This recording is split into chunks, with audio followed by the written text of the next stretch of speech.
Good morning, good afternoon, good evening. Copying Dave now because once again I am filling in for Dave. Sorry to anyone who doesn't like it. I just got asked and I thought I'd jump in. But thank you guys so much for getting involved. If you haven't done it already, make sure to click like and subscribe.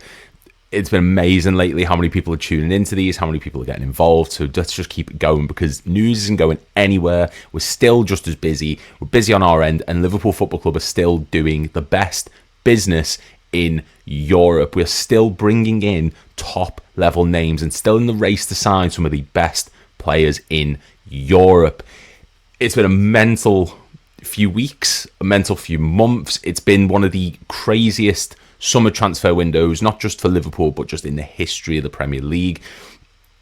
Like, there's few that can compare to this. Maybe Chelsea back when they got bought out by Abramovich. Maybe City when they got bought out by Sheikh Mansour. But there is so few that can compete with a window that we've already had, signing Ekitike and Florian Wirtz and Frimpong and Kerkez. And now we might be signing Alexander Isak, which I know has been said a billion times before. So every single person and their dog has said, look, Liverpool are in for Isak, Liverpool want Alexander Isak, Liverpool are happy to bid on Alexander Isak. But it's been breaking news today, as it was a couple of days ago. Let me just see if I can find it. Fabrizio Romano has reported that there is nothing ongoing between Alexander Isak and Al Hilal. Isak has already turned down Saudi options. He says he has no desire to go play in Saudi Arabia. He wants to play at the highest level in Europe, which is what we kind of all suspected. We all thought that Isak's not going to be the type of player to go off to Saudi at this point in his career. 25 years old, proven to be one of the top drawers in European football. He was never going to go to Saudi. That just was not an option. Apparently, the wages they were offering him was 700 grand a week, tax-free. And he still has said no to them. The real club in concrete talks for Isak is, and remains Liverpool. We are there. We are still in the race to sign Alexander Isak, following a window which has seen us sign Hugo Ekitike and Florian Wirtz and Frimpong and Kerkez and Freddie Woodman, the best of all of them.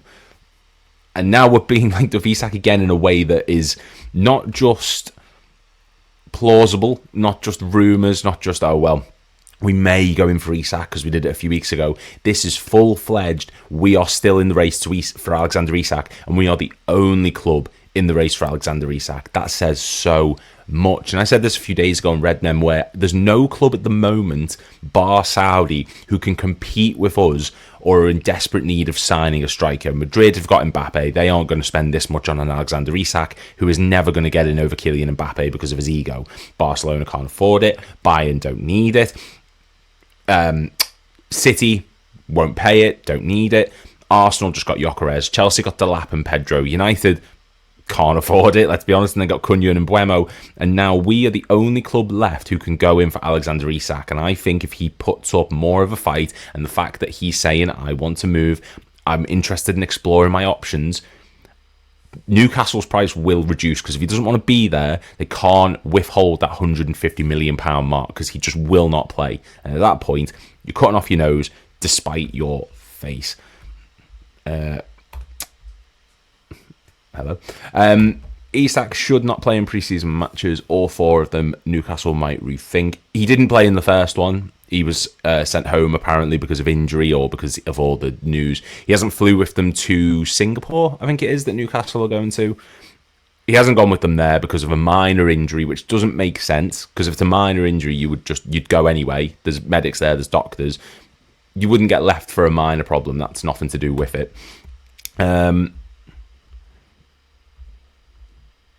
Let's see what I've got. The fact that Isak is straight up rejecting everyone for us says to me that we've guaranteed him and he will come and get him. Nothing's been definitive. So from what we understand, it's the ownership of Newcastle, the ones who are making the final decision.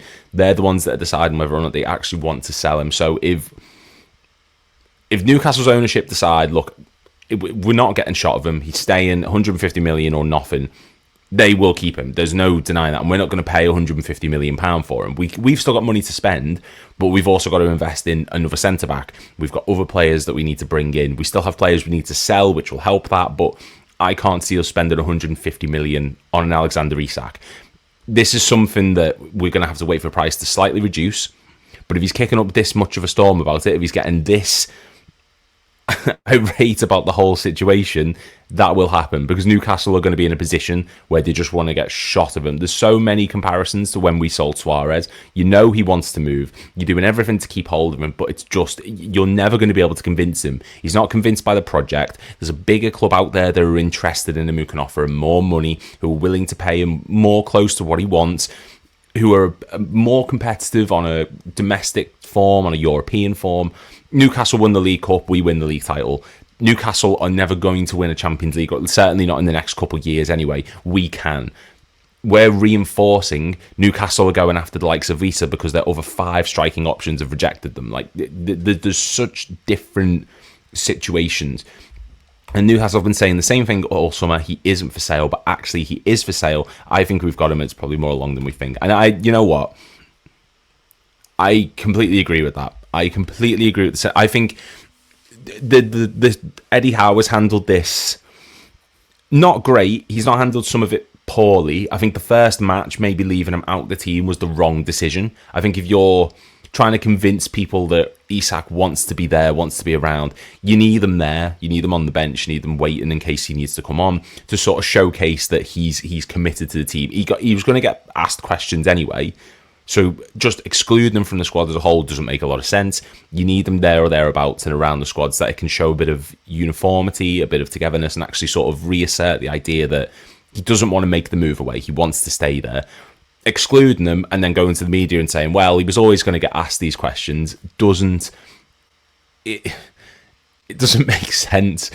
And I just think that Eddie Howe showed a bit of, not immaturity, but inexperience in these kind of big situations. At Bournemouth, he didn't really have this many problems. I think he had it with Joshua King at one point, Callum Wilson.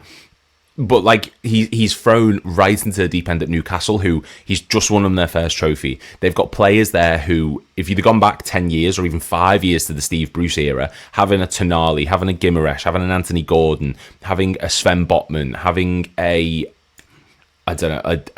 I was going to say Joe Lenton, but he was there. Having an Isak, you'd never imagine that happening. And Eddie Howe has gone from managing players who he's had to develop and work up, like a Lewis Cook or a Steve Cook, or all these kind of players, to a situation now where he's managing some of the biggest names in not just the Premier League, but arguably in Europe. Tonali, Isak especially. And now he's got one of these big name players who is demanding that he wants to move, is making a big stink about it, and he doesn't know how to handle it. He's never had to do it before. He doesn't know what it is that he's actually needing to do in this situation. And I think that the initial response from Howe to just exclude him from the squad could be viewed as a bit of a poor one. But in his mind, he's tried to do the right thing, but it's backfired massively. And now that Isak has decided, I want to go, there's nothing that Newcastle can really do to stop him. He's the one who, they're well within the right to demand a lot of money.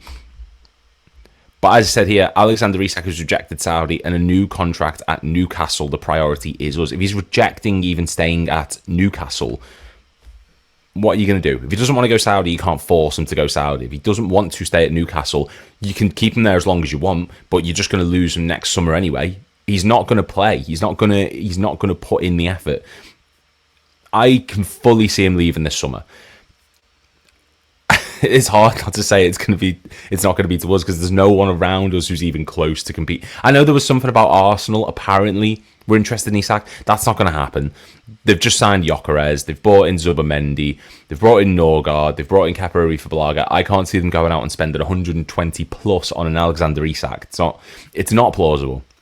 We are really the only realistic destination. We're the only club in contact with them. We're the only club that have showed a viable out for him. So I think if you're Newcastle now, you can either keep him there unhappy and think, well, we're sticking to our principles. That's great. You're missing out on 100 plus million. Or give him a season where he's never going to play. He's not going to be involved. If he does, good for them. But if he's not going to be involved to the magnitude of which he was last season, where he was one of the best strikers in Europe, I think his fee decreases slightly. And I just think Newcastle are in a lose-lose situation. Either lose Isak or lose Face. You've got to pick your battles. And I think if you're Newcastle, there are worse situations to be in than losing someone with this high value. You need to reinvest in your squad to build, like we did with Coutinho, Tottenham did it when they sold Bale, but they did it poorly, semi-poorly. They brought in like an Eriksen, but for every Eriksen there was a Paulinho. We did it awfully with Suarez, and we brought in Markovic and Balotelli and Lambert and Chan and Moreno and Manquillo. There's a good way in Mbappe doing it, and I think that the way Newcastle's transfer structure seems to be nowadays, the way in which they're so meticulous with their approach, they buy people who fit the system very well, like a Tonali we've seen, Harvey Barnes. I think that they could be in a situation where they sell Isak, rebuild the squad. They need a stronger back line, they need a stronger depth in midfield, and I think they'll do better. It's not worth it to keep hold of an Alexander Isak. When we sold Suarez, that squad was awful. It was. There was a couple star players, a Sterling at the time, a Sturridge, a Coutinho. Gerrard was sort of coming to the end, but we had a back line consisting of the likes of Skrtel, Sacco, Glenn Johnson, John Flanagan, Jose Enrique, Simon Mignolet.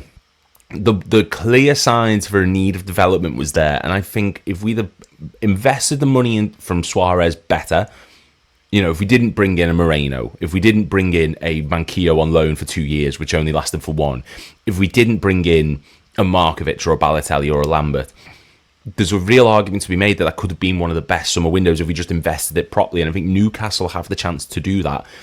Keeping someone like an Alexander Isak just for the sake of saying, well, we want 30 million more, you're not going to get that in a year's time. You're not going to get that this window. If he doesn't want to go Saudi, no club is going to come in for £150 million to invest in an Alexander Isak. It's not going to happen. Would that make him the second most expensive transfer ever? It tops Griezmann, it tops Coutinho. I think that'd make him the second most ever, highest ever transfer behind Neymar. No one's going to do that. So get rid of him now. We'll gladly take him. Daniel Agger, yeah, he was. I think at that point he'd fallen out of favour, and I think he had injuries during 13-14 because he came back in pre-season, and Rodgers just said, "No, you're not for me." So, just the plausibility of assigning an Alexander Isak now is incredibly high.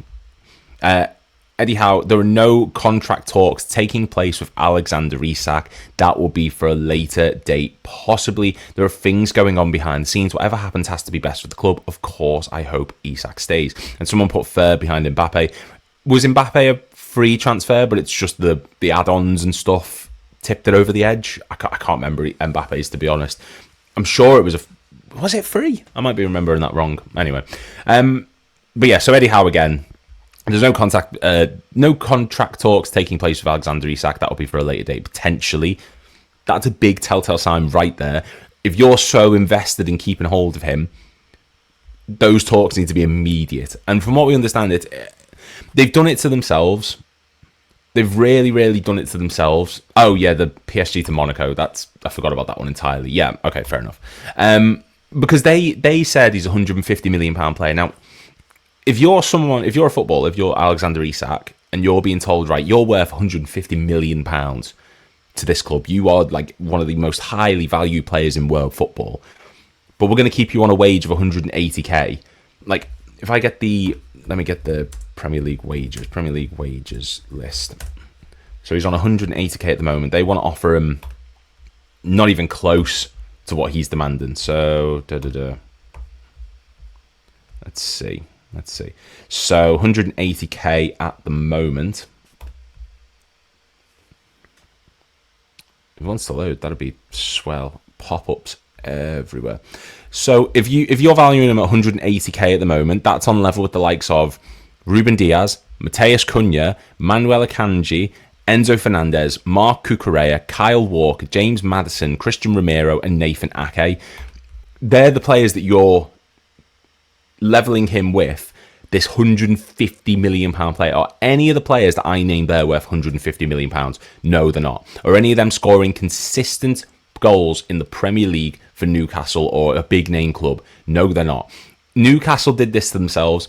If you're so adamant that he's worth £150 million, do not be surprised when he comes in demanding 300k a week. What do you expect was going to happen? That he's going to just go, okay, I'm worth that, but I'm happy to stay on the money that I'm on? No. These talks need to be had immediately, because this will just cut through everything and just say straight up whether Isak wants to stay or wants to go. If you know he wants to go and he's hard set on leaving, let him go. I'm acting like it's some sort of hostage situation. It's not, but if he does not want to be at the club, if he's so convinced that he wants to leave and he's not being offered what he thinks he's worth, there's nothing you can do to change that. Let it go. Just let him move on. There are things going on behind the scenes. Obviously, everything that we just spoke to on there. Whatever happens has to be best for the club. I hope Isak stays. What's best for Newcastle is selling Isak, reinvesting the money. Now, they've got a decent squad, Newcastle, but we saw 2 seasons ago, Champions League, that whole situation. The lack of depth crippled them. Injuries came in. They had no one to bring in. They had to bring in Lewis Miley as a backup. The wings got absolutely decimated to the point where Joel Linton was back on the wing at one point. Defence was riddled with injury.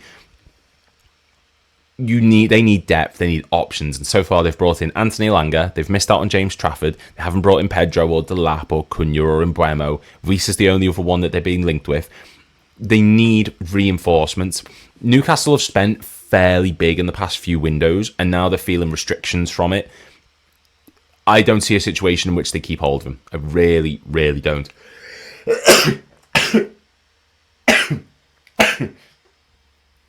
Sorry, sneezing. But no, I honestly don't see a world in which Alexander Isak ends up staying at Newcastle. Maybe it's me, it's wishful thinking. What do you guys think? Do you think Alexander Isak will leave Newcastle? I think at this point it's pretty much nailed on. I can't see much of a world where he ends up staying. But we've got Eddie Howe's comments on the whole situation. Eddie Howe has said that the club's ownership will decide the Alexander Isak situation. That's something that we touched on earlier on. The fact that he's not in control of this, it is purely down to the ownership and the board. I've welcomed players back to the group and I've sold players. It's all part of being a football manager. Every situation we take on, we will take on an individual basis. But there's a wider picture here. There's a whole football club that has to make the decision. The manager has an opinion, but ultimately the decision rests with the board. Now, that's telling. Some clubs have it the opposite way. We had it with Klopp for a while, where he was the decision maker on who stays, who goes. Now, we're understanding that Eddie Howe has he can chip in his opinion, he can give his thoughts, but ultimately, if the board decide they want to move him on, that's how it's going. And that's really... I don't necessarily agree with it. I think if you've got a head of football, if you've got a head of recruitment, fine. If it's just a board member who maybe isn't the most knowledgeable about the situation, it can be viewed as a money situation, and that's not what Eddie Howe needs, especially with the money involved in modern day transfers. That's what I'm saying. So these people are not they're not adept at picking the right decisions for what's going to be best for Eddie Howe. They're going to do what's best for the club. And maybe that works in our favour. Maybe that does come down to, they're going to say, right, there's a lot of money here. He wants to go, fine, off with him. Whereas Eddie Howe would probably say, nope, stay. We don't know. It's all theoretical. But anyway, I see this challenge as part of the job. I've had a good grounding at Bournemouth in my early career when every player who did well was gone. That's true. There was a good number of Eddie Howe's Bournemouth team that every season it would just be, you're gone, ripped apart, and he'd have to rebuild. Eventually, it caught up with him when they got relegated, but that's because they weren't investing the money that they needed at the time. You're wrong. Newcastle ain't spent anything in the last 3 windows. I'm going to get Newcastle's transfer spending in the past few windows. So bear with me 1 second. Newcastle. I'm sort of viewing this as summer windows. I think January can be a bit hit and miss. So let's see what they've done. So this summer they've spent 61 million euros and they've sold 31 million. So that's about 30 million spend. Last summer they were actually in a profit. Fair enough. They spent 68 million, sold 89 million. The summer before that, they spent 148 million, sold 44, so there's 100 million there. Summer before that, they spent 185 million, they only sold 14 million, so that's about 160 on top of the 100 that we mentioned before, minus 30, so about 170.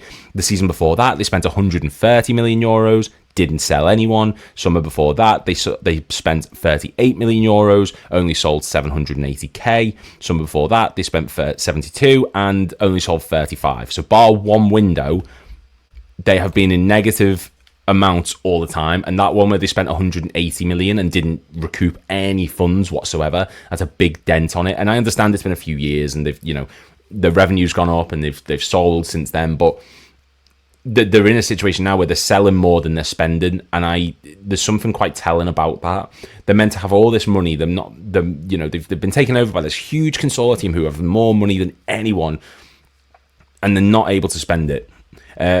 We've bought no one for first team in the last free window, but that's whether they're for first team or not. They're still being bought. They're still being spent. There's the money still being spent on them. They might not be for necessarily the first team. So if I go to the last three windows. Are we talking, if it's summer windows, then yeah, that's, so let's see who they've bought in the last three windows. So Anthony Elanga, I mean, I'd say he's first team. The season before that, it was Lloyd Kelly, Lewis Hall. Yeah, no one for the first team. That was the window where they actually were in a positive, like they'd sold more than they'd spent. The season before that, Livramento, Harvey Barnes, Tonali, all three of them are first teamers, and that was the window they spent 148 million, only sold 44 million. The season before that, where they spent 185 and only recouped 14. Isak, Gordon, Sven Botman, Nick Pope, all first teamers. And then the one before that, where they spent 130 million and didn't sell anyone. Bruno Guimaraes, first teamer. Chris Wood for 30 million euros, who's gone. Joe Willock, 29 million euros. Dan Burn, first teamer, and Kieran Trippier, first teamer. I understand that there's a few that they have brought in who aren't, like a Matt Target is definitely one. Chris Wood was definitely one. Not a first teamer. Nick Pope, first teamer, yeah. Lewis Hall's taken time to develop there. Livramento, the same could be said for him.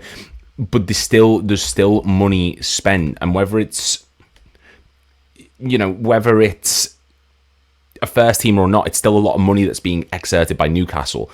And they are going to have to recoup it. If they can't spend more now, they're going to have to sell to buy. They're in the situation we were, where you have to build your way up. And there's a struggle to compete with the big clubs across the Premier League because of the money they can spend. We felt it when we played Chelsea, we played United. We had to slowly build our way up. And it took us getting the right manager in, selling Coutinho, getting the board. And then eventually we built from there. Whereas you've got no one behind the scenes at Newcastle who understands football per se. Amanda Staveley's gone. I've completely, my head's gone blank. The one who went to Man United, my head's completely gone blank. Doesn't matter. But no, it just doesn't feel like there's a contingent plan, and that's what worries me for Newcastle about this at the moment, is the fact that Isak is being put to the board, none of whom have incredible footballing credentials or footballing knowledge, you could argue, and they're going to make the decision of whether or not he goes or stays. It's great for us, but for Newcastle, it's not the way they should be doing business. Eddie Howe was the man who has been there and done that with Bournemouth. He should have one of the final says, not just an opinion which the board will take into account. It's great that they've brought in big name players. You need to keep hold of them. Dan Ashworth, sorry, that's the one. I knew that as well, and that's the thing that irritates me. My mind went completely blank. This whole United debacle with him. The club will make the right decision with all the information that it has, ultimately to move the club forward. We're trying to improve the standard as best we can, regardless of Alex's situation. The team never stands still, and that's always the way it's been. That last line says to me that they are actively looking to move him on because the team's going to move forward. It's going to move past him, and it's going to use that money to reinvest elsewhere, which I think they absolutely should do. I think there's some weak gaps in Newcastle. Isak coming to Liverpool, I don't know how it's going to work. I said the other day it wouldn't work at Newcastle with Ekitike, with Isak. And now I'm pushing for it for us. That's a mental turn of events if it went from Newcastle having both to us having both. That's a ridiculous situation to be in. Do I think we'll end up with two at the top? I know people have touted the sort of 4-2-4 formation we could potentially move into on attack. There's a lot of talk over whether or not there will be rotation options, whether Ekitike is going to get pushed a bit more out wide in a sort of Cody Gakpo style role. Who knows? He is one of the best progressive ball players in Europe from a striker's perspective, so that could work, theoretically.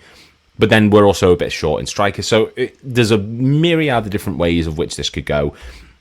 I personally, I think it can happen. I'm still not counting my chickens before they hatch because I'm nervous and I don't want to jinx it. How many times have we been hurt in recent windows with Bellingham, and Tchouaméni, and Caicedo? And you go back to the early days where, Ronaldo almost happened, Nabil Fekir.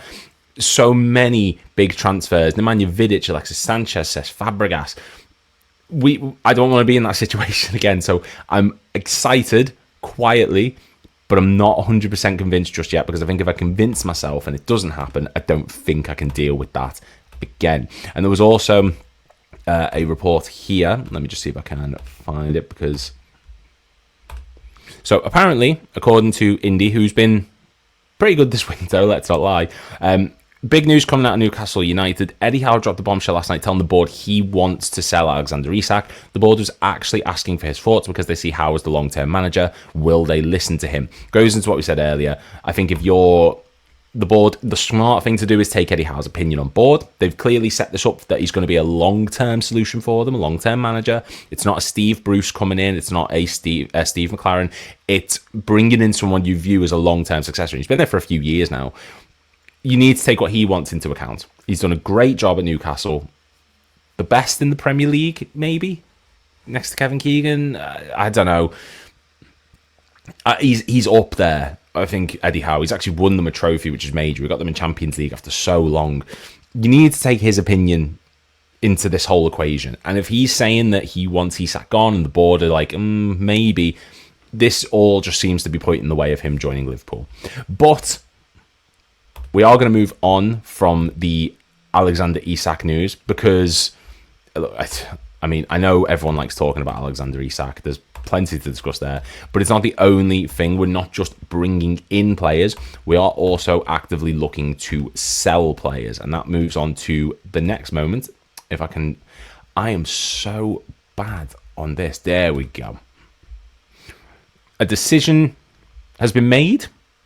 Supposedly, Harvey Elliott has wrapped up a 1-hour meeting with Arne Slot, and it sounds like some big decisions are on the horizon. He's made it clear he wants guaranteed playing time at Liverpool. It's no secret he loves being at Anfield, but he's also looking to take that next step in his career. With Newcastle and West Ham showing serious interest, it's a pivotal moment for him.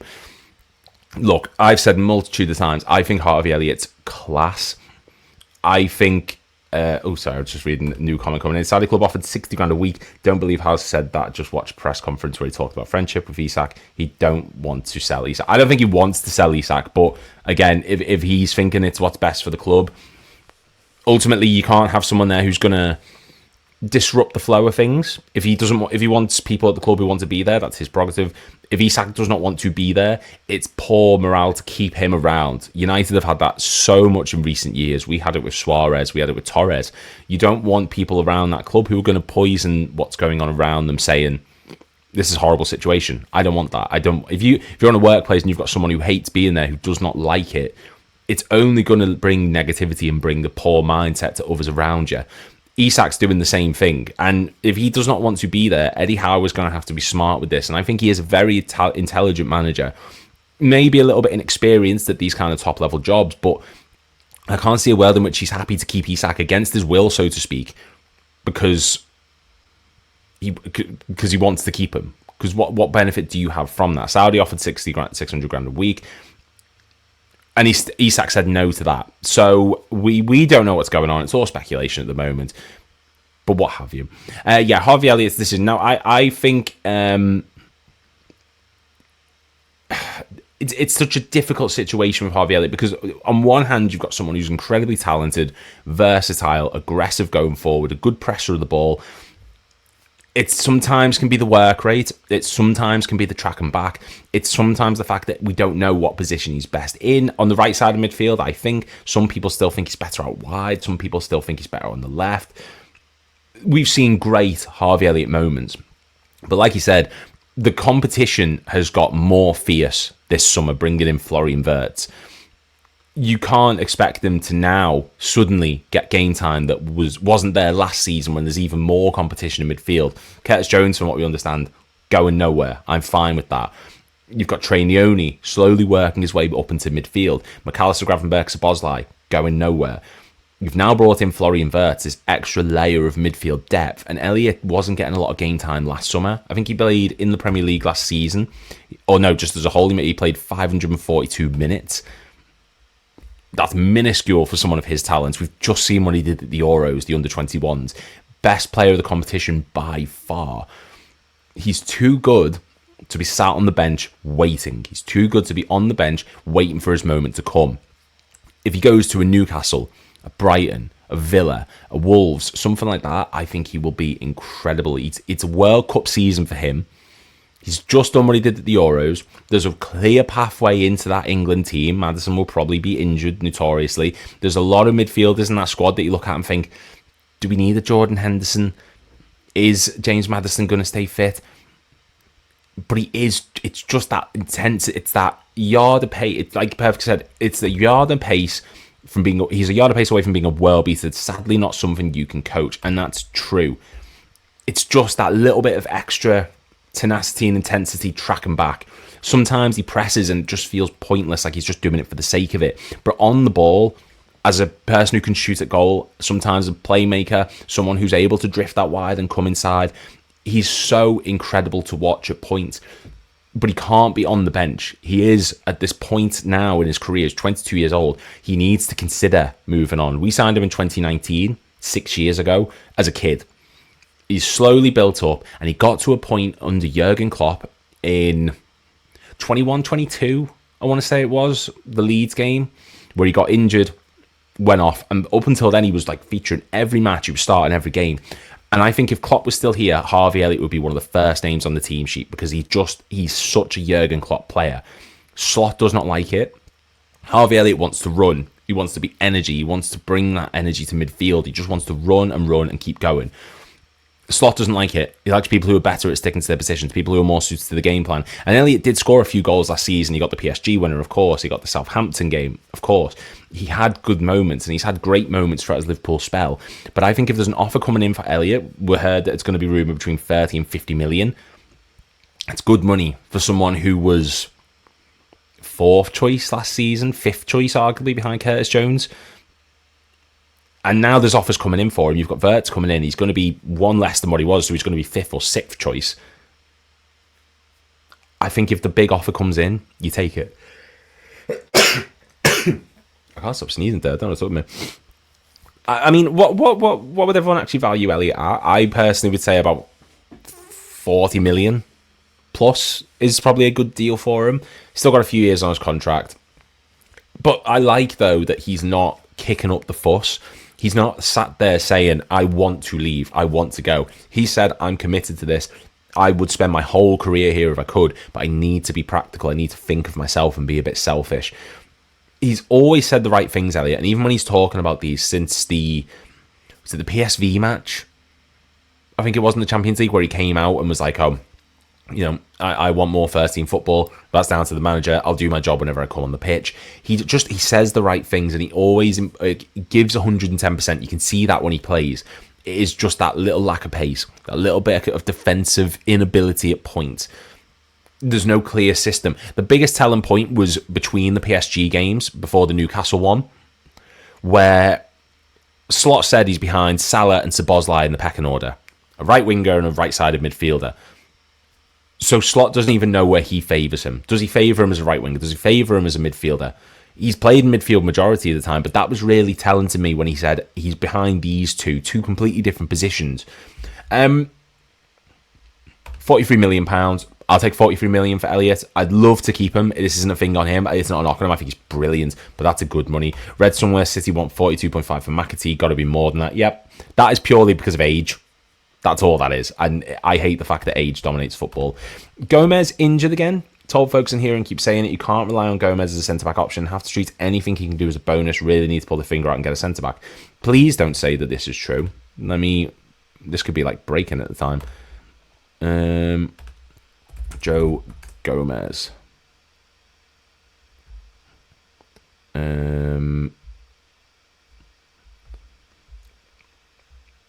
Oh no. So that's not good news. Let me just share that one. So this is from James Pearce. Joe Gomez has flown home from Liverpool pre-season tour of Asia due to a minor Achilles injury. I said it weeks ago. We can't. First off, it's horrible for Gomez. You know, he always gets back to fitness, and then this thing's happening. It's never. They're saying it's a minor Achilles injury. Let me get Joe Gomez's injury record up, because Joe Gomez does not suffer minor injuries. He never, ever does. So during his time at Liverpool, let me just see if I can... let me just see if I can present this screen, share screen. Let's get Joe Gomez's injury record up. So this is during his entirety of Liverpool. His first injury was the cruciate ligament tear. We all remember that one. Well, that was his first injury anyway. Cruciate ligament tear, missed 97 games, 224 days. Achilles tendon problems, 46 games. Ankle injury, ankle surgery, knock. Patella tendon problems, missed 51 matches. Calf injury, muscle injury, virus, hamstring injury, 17 matches, 11 matches. Joe Gomez, bar, how many of them? 1, 2, 3, maybe 4. All of them are serious injuries. Like 4 of them are like minor injuries, and even then he still missed a game or 2 or 5. But look how many of them are serious injuries that he suffered. We said this a long time ago. He can't be relied upon to be the third choice centre-back. And it's not a dig at Gomez, because Joe Gomez is a good player, but he's never fit. I love him. I think 10 years he's been here. The only player in the squad to be here before Klopp came in. He's still here now. But he's if he's being viewed as your third choice centre-back, you can't. We're now left with Konate and Van Dijk. We sold Quansah. Gomez is broken. We need to bring someone in. We've got to bring in a Mark Gahey. We've got to bring in a Castello Luqueba. And there were reports yesterday that were saying that we're not interested in Gahey this summer. We're interested in a young, up-and-coming centre-back. That is a disaster waiting to happen. We're in a situation where we've got 2 senior centre-backs. We don't have a Nat Phillips and a Reece Williams to fall back on. We don't have a Jordan Henderson or Fabinho who can go there. You're going to end up with Endo as your third choice centre-back, who is a midfield player. That's not right. He needs to be shot. And I said going into this summer, I would rather sell Gomez and keep Quansah than the other way around. And I get, looking back, yeah, I can understand why we sold Quansah.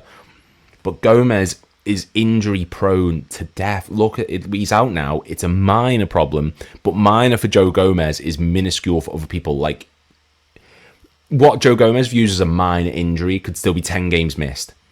By that point, who knows what happens to Konate, touch wood. Who knows what happens to Van Dijk, touch wood. We've not brought in any solidified depth at centre-back, and we saw this in 2020-21, where we lost Van Dijk to Pickford's tackle.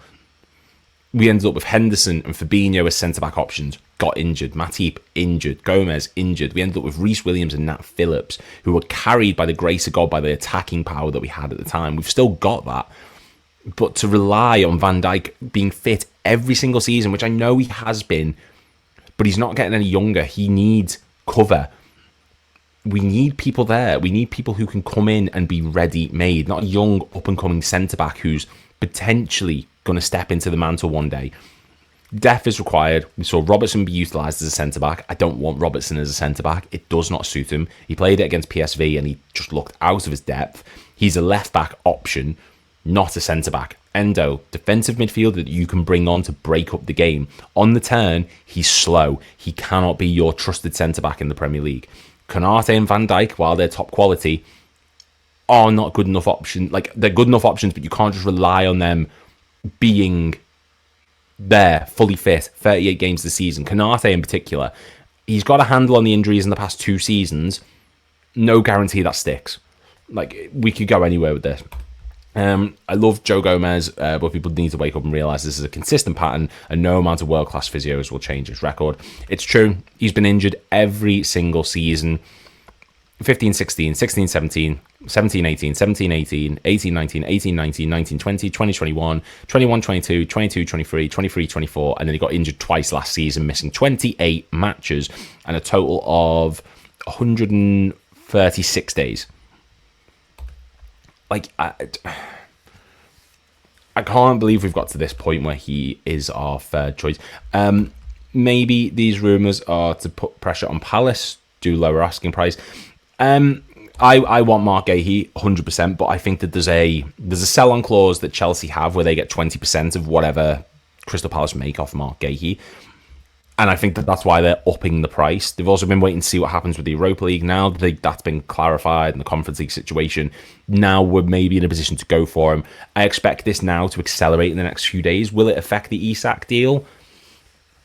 Possibly. Maybe this is someone forcing divine intervention on us to sort of decide that no Alexander Isak, get centre-backs through the door. This is not a good window if we don't sort this out. It's great signing all these attackers, but if we're going into a title defence with 2 injury-prone centre-backs and a 34-year-old Van Dijk, we're risking it all.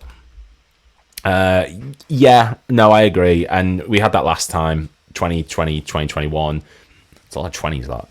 But yeah, we had it then where players got injured, and we ended up in an awful situation. And, I don't want to be in that spot again. I don't want to be in that position.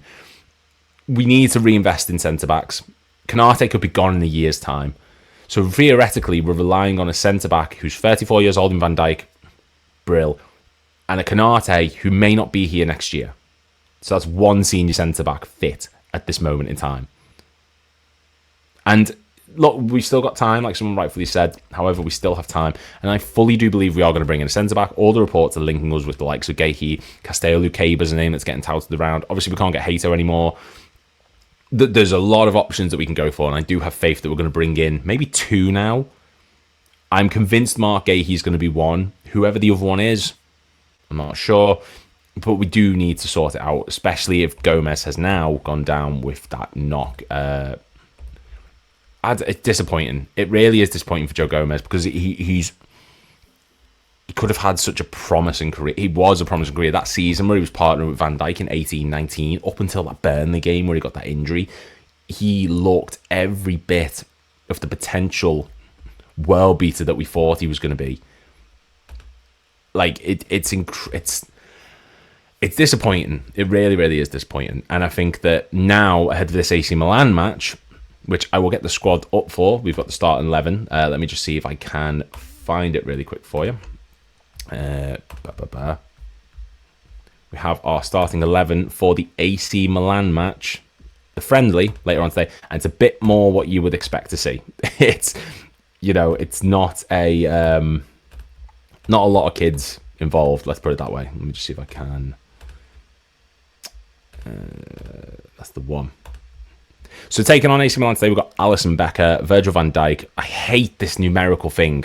I really, really hate this. I wish they'd just put it in positions. I hate when they put it in like the order of the numbers. Alisson, Van Dijk, Szoboszlai, Salah, Elliott, Robertson, Gravenberch, Wirtz, Ngamoa, Morton and Stevenson. And also on the bench, there is no Luis Diaz and there is no Darwin Núñez, which is massive. Obviously, Núñez is in discussions with Saudi. Luis Diaz is in discussions with Bayern Munich. Freddie Woodward, Mamardashvili, Konate, Jones, Gakpo, Tsimikas, Doak, Kerkez, Bradley, Frimpong, Nioni on the bench. Exciting. I mean, it's an exciting team. No question there. It is definitely an exciting team. Stevenson's a really interesting inclusion there. Tyler Morton still getting game time. I thought he was going to be looking to get moved on this, to be honest. Maybe they want to keep that added layer of depth. Who knows? Maybe it's to increase his value. Elliott getting game time. Great to see. Robertson getting in as well. Kerkez on the bench. Frimpong on the bench as well. Tsimikas still on the bench. It's an exciting team. It's great to see Alisson and Van Dijk as well getting some game time. Florian Wirtz, though, that's the big one. And I'm still surprised he hasn't been given a squad number. That, to me, is saying that they're holding out for a certain number to become available. What that is, I don't know. But no, I'm excited by that. I think that's an interesting... It's an interesting lineup. It's going to be good as well to see how Szoboszlai operates in this starting 11. Is he going to move into that right-back position again, maybe, as an experimental method? Because looking at that now, there is no right-back in the team. There is no Connor Bradley. Is Bradley on the bench? Yes, he is, and so is Frimpong. So Szoboszlai might be right-back again. That might actually be a thing that's happening, or we're going to play three at the back. What we got? We've got Van Dijk in there. Robertson... Morton maybe drop back into right back. That could be an option. We don't know. It is interesting. I think that's a really, there's going to be a lot of experimentation. We saw that in the Preston game. We saw that in the Stoke match. I think there's going to be a lot of different players trying different positions. And if you're on a slot right now, there's so much to consider with Gomez. obviously going off with the injury, maybe Robertson will be moved into centre-back in this formation, because who else is going to be there? So we've got to have a back four of Robertson and Van Dijk. Maybe? I don't know. Szoboszlai at right back.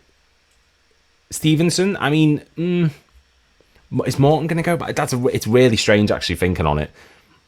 The issue is I'm trying to do the like work it out in my head, but obviously because it's in numerical order, it doesn't make a lot of sense. Hopefully we can just get through this with minimal injury. I want to see more minutes from Mamardashvili today. That'd be terrific. Ben Doak in particular. I'm excited to see Rio Ingamoa. He's got so much energy, and I think against an AC Milan team, it's a pre-season match, of course, but it's putting him out there. It's getting him known. It's getting him, it's a big opponent to be playing.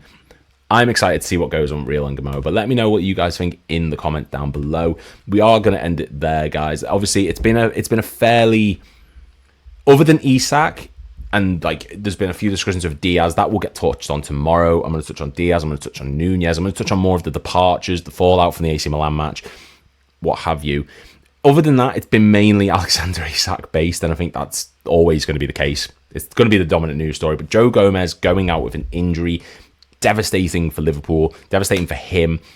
Horrible turn of events, but that is what it is. And before we go, guys, why don't you make sure to click like and subscribe? We've also got audio podcast here on Anfield Index. Get involved with that. Head over to AnfieldIndex.com. You can check out articles, blogs on the Substack.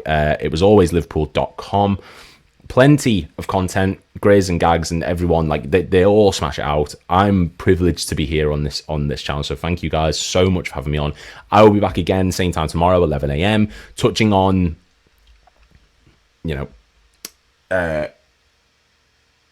touching on all the latest Liverpool news. So yeah, let me know what you guys think down below, and I'll see you all in the stream tomorrow. Have a good day, and hope